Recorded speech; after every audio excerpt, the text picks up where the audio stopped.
Bir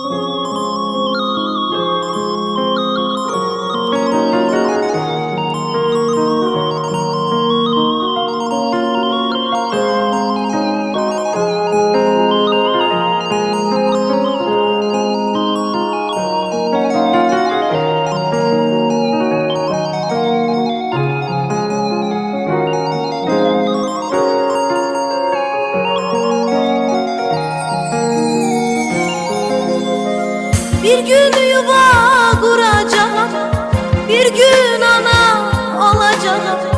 Gülmese de sensiz üzüm olacaktır oğlum kızım.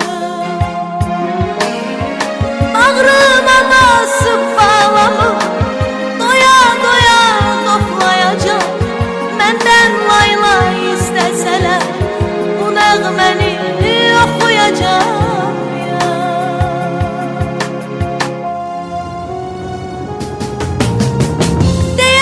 Ki kavuşmağa koymadılar bizler. Ayrılarken bulut kimi dolmuş idi gözler. Diyeceğim ki dağıtsaydı bükülmezdi dizleri. Ayrılık büktü belini, ah aldı elimden elimi. Ayrılık büktü belini,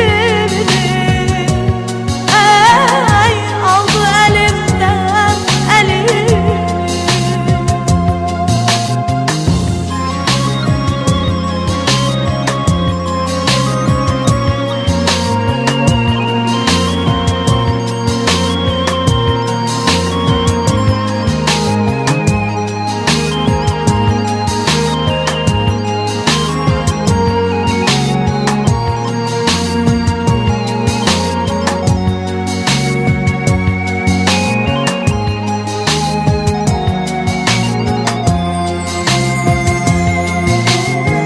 Bir gün yuva kuracağım, bir gün ana olacağım.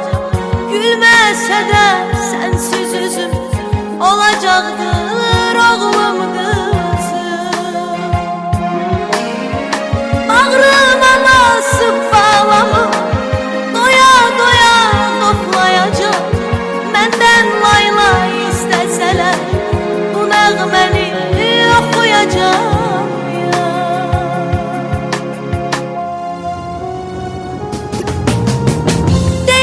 Ki kavuşmağa koymadılar bizler.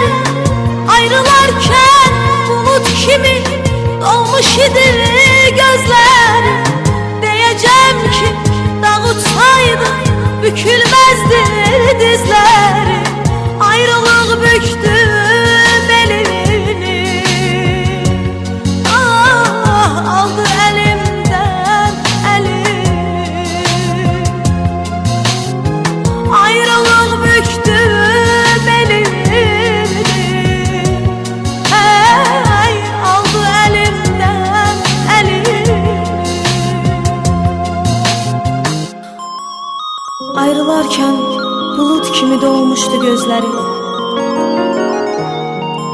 Diyeceğim ki ağlarken sevmişti o gözleri. Ayrılık büktü belini, ayrılık büktü belini, aldı elimi.